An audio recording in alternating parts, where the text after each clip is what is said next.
Bom dia a todos.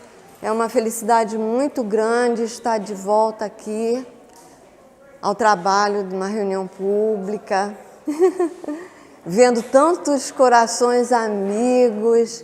Que bom compartilhar com vocês esse momento, né? Essas energias que a gente vai receber aqui na casa de seu Pedro. É uma felicidade muito grande.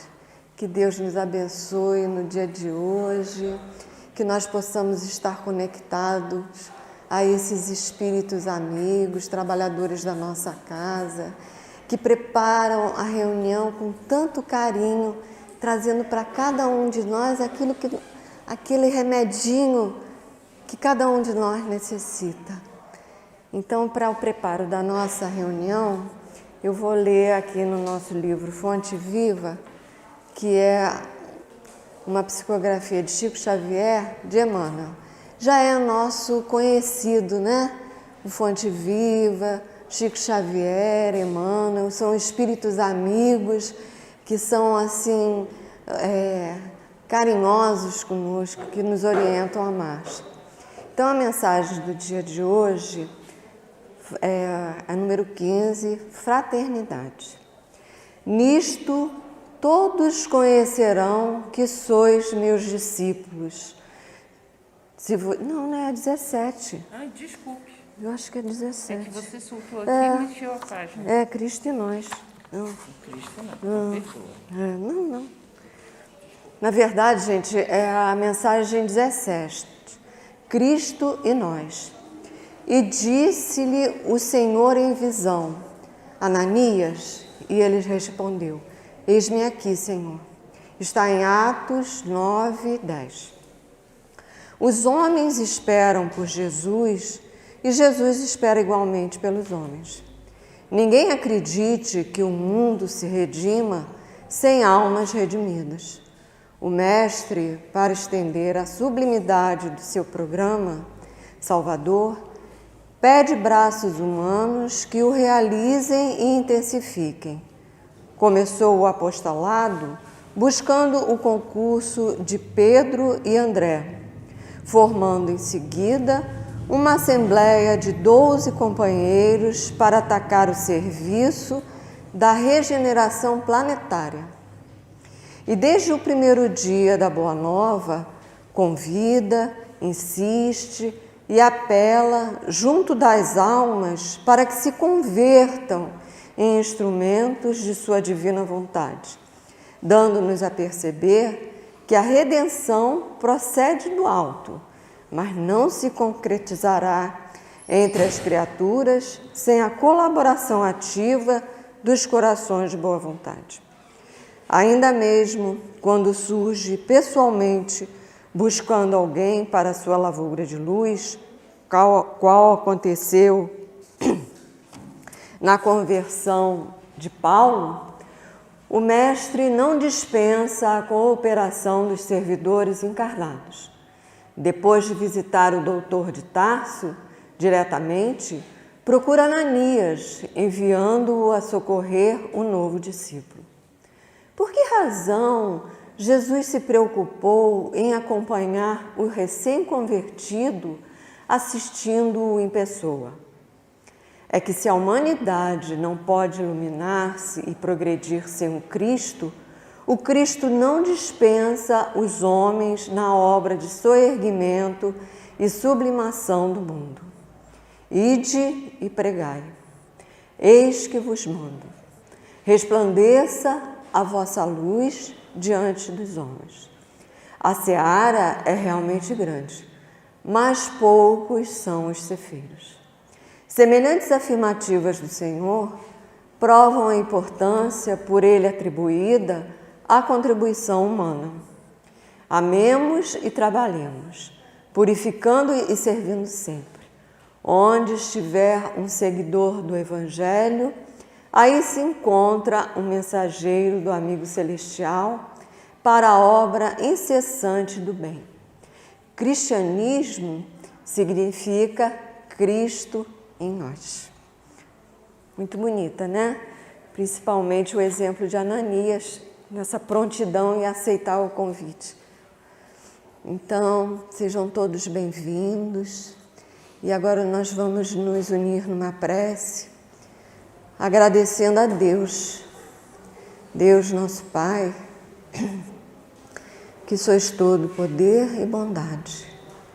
Te agradecemos, Senhor, a oportunidade de nos reunirmos em Teu nome, no convívio fraterno que divide o amor para multiplicar o amor. Que Jesus, que é o nosso Mestre Divino, possa nos inspirar, possa nos acompanhar, Senhor, para que na tarefa do trabalho cristão possamos sempre Te atender. Ajuda-nos, Jesus. Abençoe e protege a cada um de nós que estamos aqui, mas também aqueles, Senhor, que estão nos nossos pensamentos, nos nossos corações.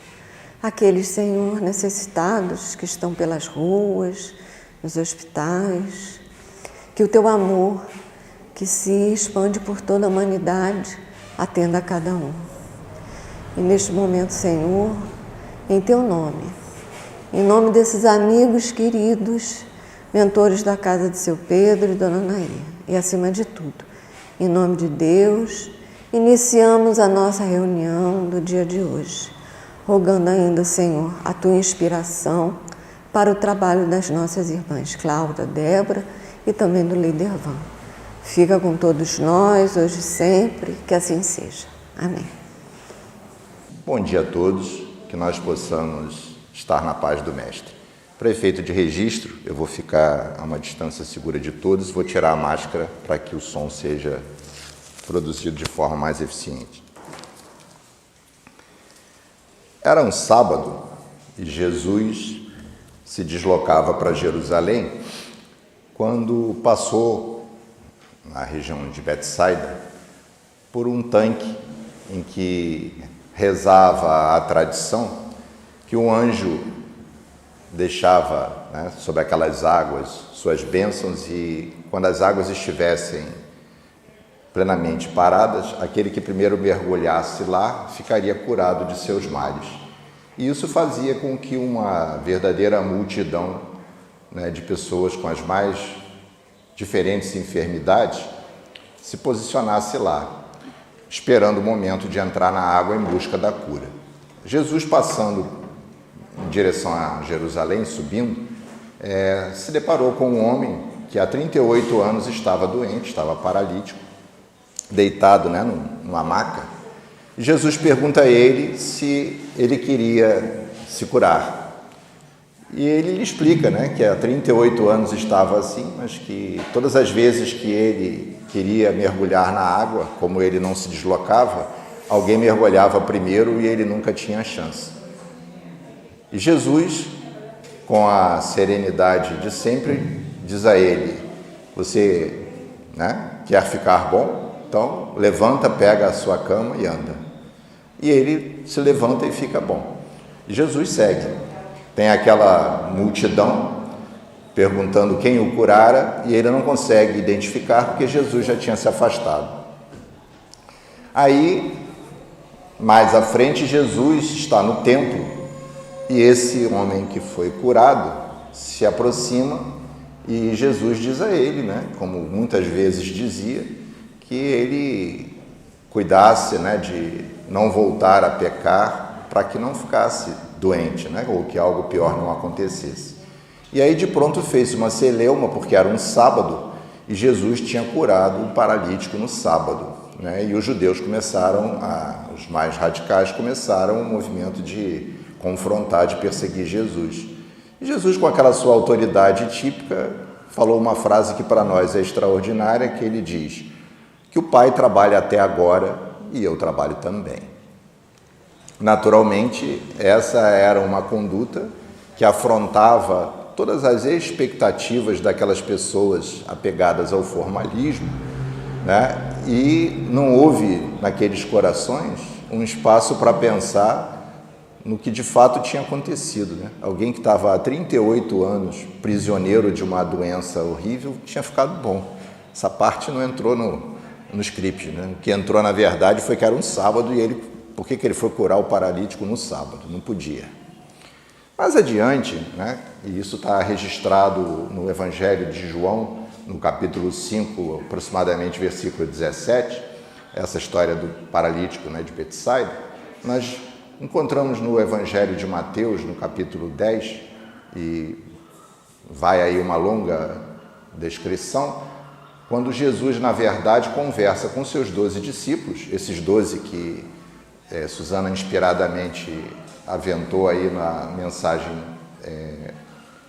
da psicografia de Emmanuel, e ele, na verdade, prepara, né, aqueles companheiros para serem propagadores da mensagem cristã à época.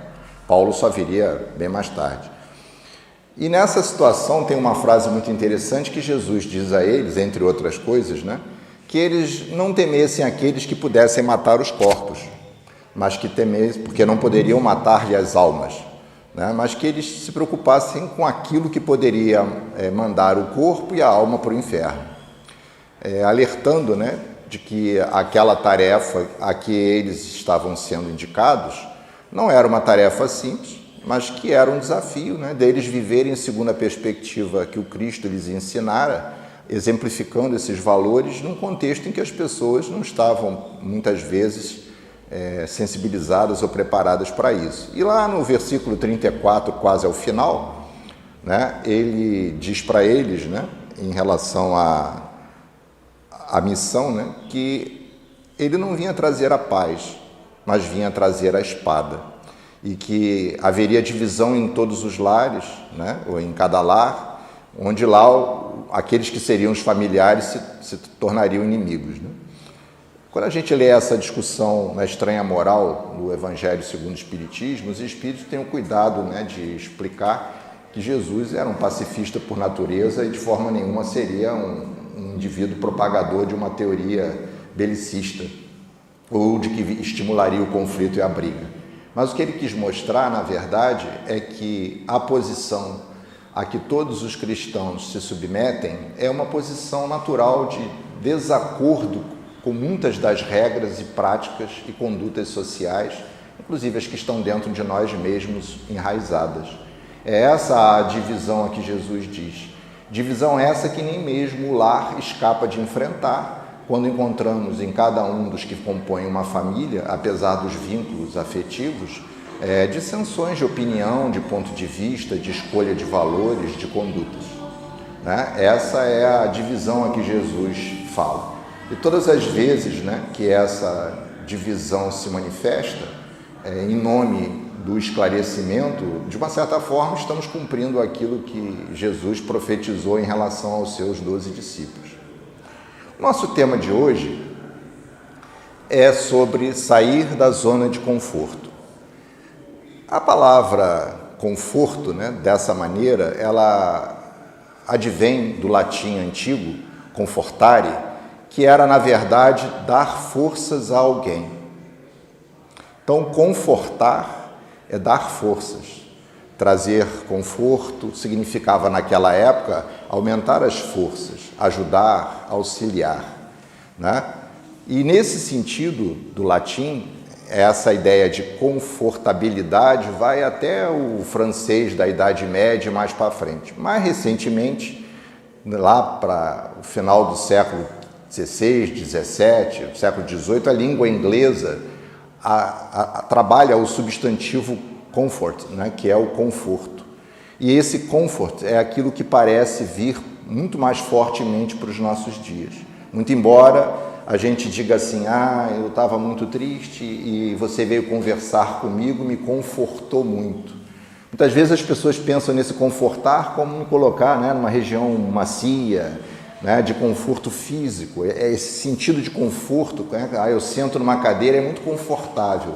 Ela é um pouco distinta do sentido original do conforto que vem do latim, que é de dar força a alguém. Nesse sentido, nós poderíamos pensar que dizer para alguém sair da zona de conforto com o sentido latino, né, é contraditório, né? Se eu estou numa situação que as pessoas estão me transmitindo força, como é que eu vou sair dessa região? Não quero, eu quero ficar naquilo que me conforta.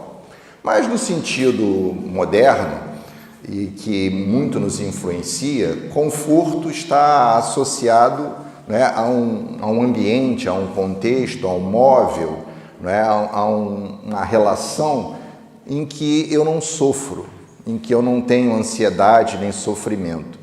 E a psicologia comportamentalista, a partir das décadas de 50 e 60 nos Estados Unidos, foi explorando essa perspectiva, né? Surgiu um pouco antes disso uma definição que a gente usa muito, que é a ideia de estresse. O que seria o estresse? Estresse na língua inglesa significa dizer, para a engenharia, por exemplo, tensão, né? Pode ser o sentido de algo que solicita. E na psicologia começou-se a construir uma ideia de que estresse seria todo tipo de reação que o organismo manifesta quando solicitado por um fator interno ou fator externo. Mais tarde, né, isso entrou para os catálogos e para os handbooks de psicologia com uma definição mais sofisticada, né, de que seria aquilo que causa ansiedade ou sofrimento ao indivíduo por algum tipo de solicitação, pensamento ou estado emocional. Então, quando a gente fala de zona de conforto com esta acepção, que é muito comum na psicologia, nas relações do trabalho, nós estamos falando, né, de uma zona em que nós não teríamos estresse. Seria uma zona em que a nossa maneira de ser, de agir, de pensar, de fazer, tanto em relação ao que sentimos e pensamos, digamos assim, internamente, como aquilo que vem de fora e nos solicita, né, está sob uma espécie de controle. Não tenho risco, não tenho medo, não tenho ansiedade. Eu realizo, né, de maneira sistemática o meu... Aí vem a outra palavra que os ingleses usam, né, que a gente traduz como desempenho, mas que o sentido verdadeiro na língua inglesa é de performance. Então, essa performance é como eu atuo, de uma maneira geral. Então, se eu estou na minha zona de conforto, a minha performance é estável. Eu faço as coisas com uma espécie de naturalidade. E aí existe, né, no campo das relações do trabalho, da psicologia aplicada ao trabalho, uma série de estudos, né, que mostram que os indivíduos, né, e que os grupos, os times, as organizações e as instituições, elas tendem a buscar uma zona de conforto estabelecendo padrões, regras que não gerem, né, uma percepção de risco ou que não estressem os seus indivíduos. Mas existem também estudos que sugerem que é justamente, né, um pouco fora dessa região de conforto, quando nós somos solicitados por alguma coisa que não estamos habituados a fazer, que nós desenvolvemos outras habilidades, outras competências, outras posturas, que se não fôssemos solicitados, não desenvolveríamos. Então, por trás disso, existem diversos estudos, né, que falam, né, de que é preciso tirar o indivíduo ou o grupo da zona de conforto para que ele melhore o seu desempenho. Essa é a perspectiva de algumas teorias da psicologia. E aí a gente se pergunta, como é que a gente vê isso na perspectiva da doutrina espírita? A pergunta, se não me engano, 675 do Livro dos Espíritos, Kardec pergunta aos espíritos no campo, né, que chama-se Lei do Trabalho, que é a parte terceira do Livro dos Espíritos, terceira lei. Ele pergunta o seguinte, o trabalho se refere apenas às ocupações materiais? E os espíritos dizem a ele que não, porque os espíritos, né, o espírito trabalha também. E, portanto, o trabalho é toda ocupação útil. Então, veja bem, quando Jesus lá atrás, né, diz que o Pai trabalha, e esse Pai que ele está falando é Deus, e que ele trabalha também, ele diz que, na verdade, há um contínuo movimento de ocupação útil, que Deus está o tempo inteiro ocupado com a utilidade. E aí a pergunta é, o que é utilidade? O que é ocupação útil? A ocupação útil é aquela que serve a um propósito, que tem uma finalidade. Estou fazendo isso com uma determinada finalidade. Então, a utilidade do que eu faço é realizar algo que é esperado.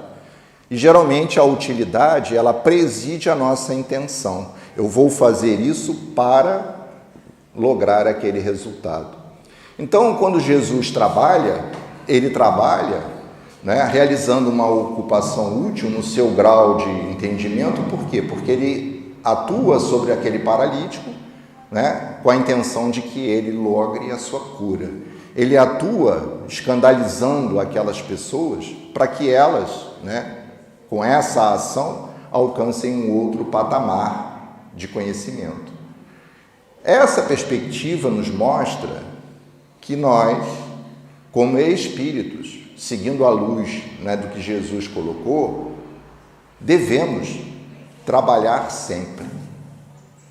Porque é o que Deus faz, o que Ele faz, e é o que Ele pede aos discípulos para fazer. E, de uma certa forma, nós somos discípulos de Jesus na época moderna. Não somos aqueles 12 apóstolos missionários, mas cada um de nós, no seu papel, na sua família, na sua sociedade, está fazendo um papel de discípulo de Jesus, no sentido de sermos aprendizes da doutrina cristã, né, da doutrina espírita, e praticantes dessa questão. Então, quando a gente olha essa perspectiva do trabalho, significa dizer que temos que trabalhar sempre, ou seja, temos sempre que dar uma utilidade às nossas ocupações. O que isso significa? Posso estar olhando uma pessoa sentada naquele banco ali durante 2 horas, sem mexer um músculo, a não ser os que comandam a lubrificação das pálpebras e do aparelho respiratório. Aí eu olho assim e digo, que inutilidade, o camarada está sentado ali 2 horas e não faz nada. Ah, mas adiante ele se levanta e toma uma decisão que muda a sua vida inteira.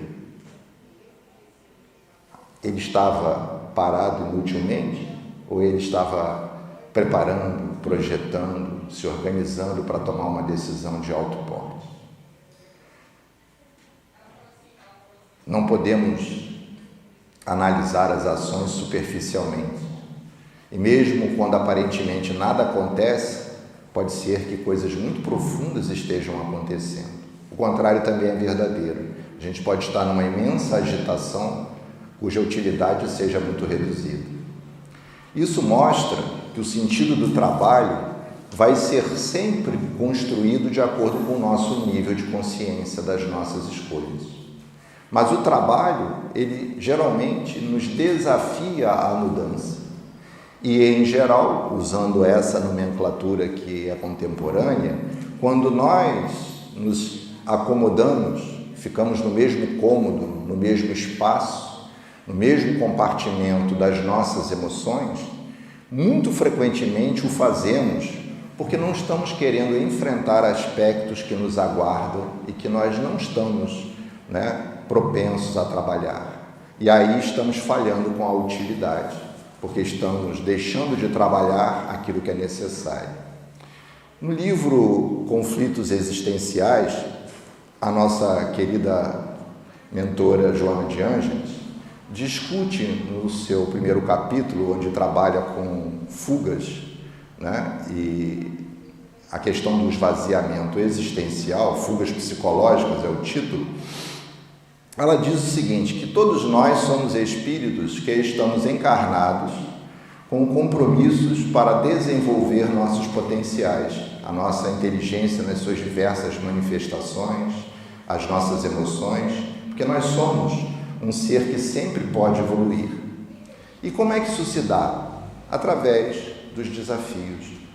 Sejam aqueles do próprio corpo, porque a cada idade nós temos desafios de nos formar, de nos reconhecer, de operar com as nossas qualidades e limitações, seja no campo emocional, no campo das relações sociais, no campo do trabalho, em que estamos sempre sendo convidados a aprender, a trabalhar. E nesse movimento, como não somos seres que nascem agora, mas somos seres que temos um passado e somos herdeiros das nossas ações, há os desafios de lidar com as questões com as quais nós nunca trabalhamos e com aquelas que precisamos rever, revisar, retificar em função das escolhas anteriores e que vêm como uma espécie de bagagem pesada que nós precisamos arrumar, para podermos seguir em frente. E isso, muito frequentemente, significa para nós grande desconforto, porque nos obriga a lidar com emoções, né, que nós não estamos propensos a sentir, revisar atitudes com as quais nós já nos habituamos, conviver com as pessoas que também estão nesse processo. E isso significa dizer enfrentar, pôr-se de frente. Todas as vezes que enfrentamos os desafios, em geral, estamos botando um pezinho fora daquela zona de conforto e, a partir daí, começamos a experimentar mudanças que são extremamente importantes, porque nos desenvolvem, porque nos fazem pessoas mais livres, justamente das suas amarras. E todas as vezes que nós enfrentamos, nós crescemos. Todas as vezes que nos furtamos aos enfrentamentos, seja adiando, seja negando, seja criando diversões, nós estamos plantando conflitos que vão germinar em breve, porque adiante, não tendo feito o que deveríamos, começamos a ter que fazer aquilo que é possível em condições adversas. É muito fácil, se nós imaginarmos qualquer uma das nossas residências onde haja uma cozinha e se use alguma coisa que esteja lá, como louça, copo, talher, etc. E você diz assim: eu definitivamente não quero lavar nada. Vou comprar materiais novos e vou usar sempre. Esse negócio de lavar e arrumar não serve para nada. Evidentemente, isso vai durar um tempo e você vai se sentir absolutamente exitoso na sua tarefa, livre de lavar a louça. Mas vai chegar uma hora, né, que você vai ter que lidar com o caos e em proporções complicadas, fora o bioma que vai se criar ali, atraído pelos resíduos do que você não limpou nem lavou. Então, repare, essa circunstância mostra bem que nós não podemos ir contra as leis naturais que nos convidam ao desenvolvimento. Nós precisamos, na verdade, enfrentar aquilo que precisa ser enfrentado dentro de nós e fora de nós. E isso significa sair da zona do conforto, ou, se quiserem, trabalhar como nos propôs Jesus. A grande questão é quais são as utilidades ou as finalidades que nós organizamos para as nossas ações. E é nesse sentido, né, que quando olhamos a proposta cristã, né, a proposta espírita, que diz que a felicidade relativa se apoia em duas coisas: a posse do necessário, né, e a paz de consciência pelo dever cumprido. Significa dizer que quando nós temos o mínimo necessário para viver, já podemos, com esse mínimo, ter a dignidade da existência física organizada. E esse mínimo só cada um poderá definir qual é. Agora, a paz da consciência pelo dever cumprido é que é estratégica, porque quando fazemos aquilo que está ao nosso alcance, no momento em que decidimos, e o fazemos da melhor forma que podemos, adiante, quando olhamos para trás, temos a pacificação de dizer: eu não fiz o ideal, mas naquela época era tudo que eu sabia. E não há falsidade nem hipocrisia nisso. Há o reconhecimento de que, adiante, vemos o que antes não víamos. E isso nos pacifica, porque a gente entende que os erros que cometemos muitas vezes foram erros de boa fé. E isso nos traz o consolo de perceber que nós precisamos mudar, mas não nos empareda numa masmorra de culpa e arrependimento, porque eu sabia que tinha que ter feito isso e não fiz. Por isso aconteceu isso e agora eu tenho que lidar com isso. Quantos dos nossos sofrimentos advêm da preguiça, da inércia, da covardia moral, porque não queremos fazer coisas que sabemos que temos que fazer. E elas precisam ser feitas. Adiante, a vida delicadamente ou mais radicalmente nos cobra as consequências do que fazemos. Por isso, acho que a existência, em época de pandemia ou fora dela, é sempre esse contínuo do desafio que Jesus convidou seus discípulos a enfrentar e nos convida todos os dias. A questão da divisão, da espada, da luta, não é uma luta fraticida, mas é um enfrentamento das nossas realidades. A vida passa muito rapidamente. Tudo que a gente tem, todas as formas de relação que a gente conhece, elas são muito frágeis, elas são muito superficiais, elas são arranjos temporários que vão dinamicamente se modificando. O que não se modifica é a nossa individualidade, ela não deixa de existir, nem o amor que nos une às outras individualidades. E essas épocas difíceis, de uma certa forma, são um reforço a esse convite, porque tudo aquilo que nós experimentávamos antes, né, da pandemia, nos regimes de trabalho, nas relações socioafetivas, em todos os campos, tudo esse conjunto sofreu uma revisão, que pode ser temporária, pode ser prolongada ou não, mas gera um imenso desconforto, que gera uma imensa desorientação emocional, gera um grande estresse em toda a sociedade e em uns indivíduos mais do que os outros, gerando mecanismos como ansiedade, como medo, como depressão, como ressentimento, como queda da performance, para usar a linguagem a que nos referíramos. Todos esses processos são desafios. Todos esses processos no lar, dentro de nós, no ambiente de trabalho, na casa espírita, são desafios. Mas veja, todos nós hoje aqui estamos fazendo um enfrentamento.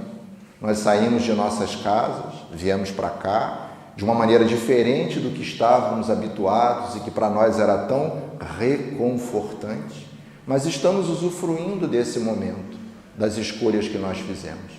E à medida que vamos fazendo isso, criando novas competências para lidar com essas experiências, nos modificamos, nos fortalecemos, nos equilibramos, nos esclarecemos em relação às nossas próprias possibilidades e vamos construindo outros patamares.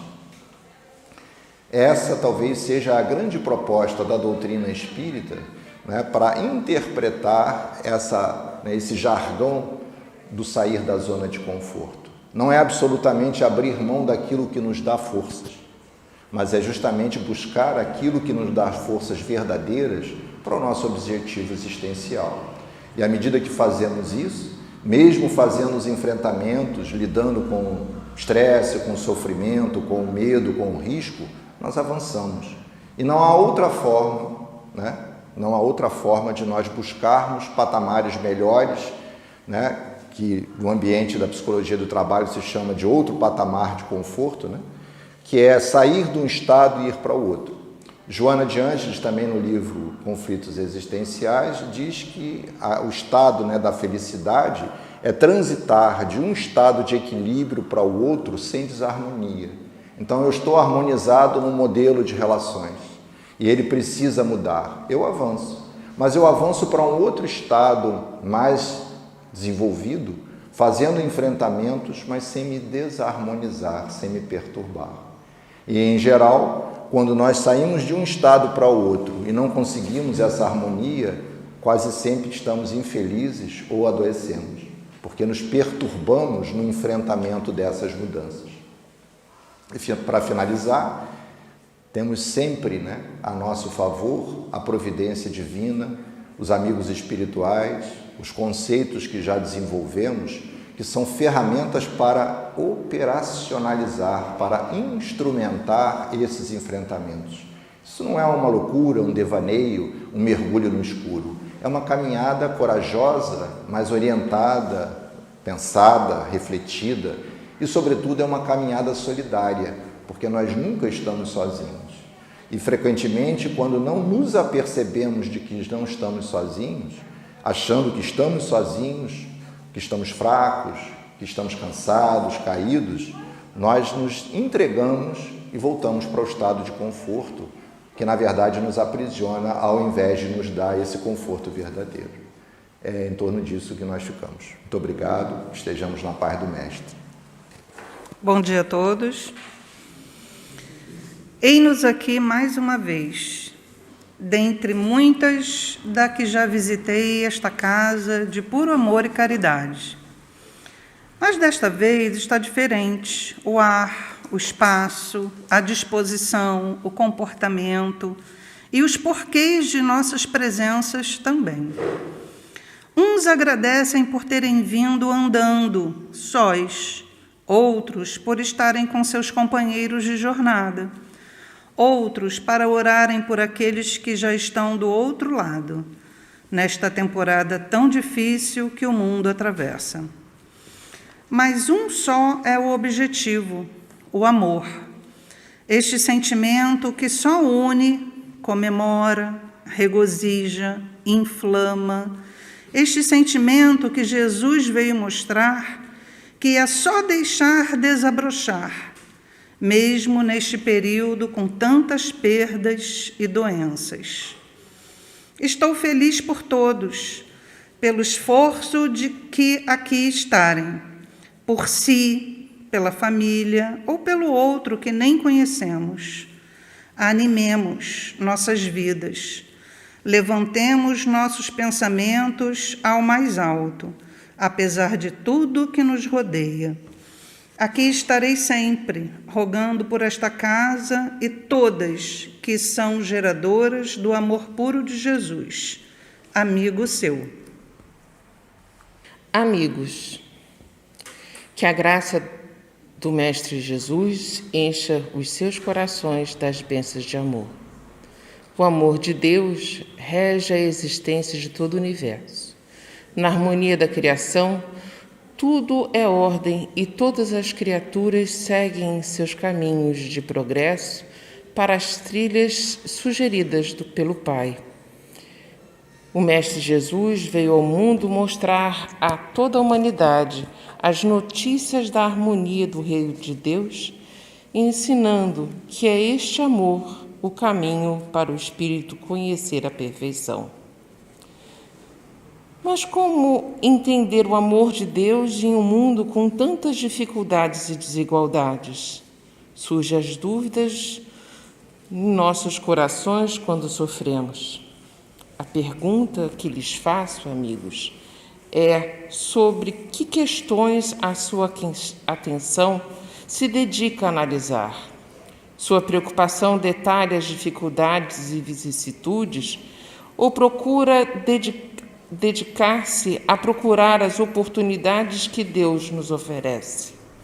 Pense, amigo, o que você tem procurado no ambiente que lhe cerca? O amor de Deus está sempre presente, ou é a falta dele que é fruto de erros dos homens? Todos os instantes somos convidados a absorver este amor. Se deixarmos este amor encher nosso ser, vai se multiplicar em nós. Como o amor nos alegra e felicita, ele não pode ser contido.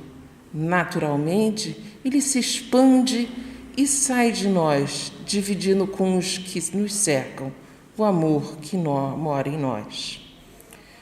Mas esteja atento, o amor de Deus que agora sai de você terá parte sua e irá àqueles e alcançará a todos.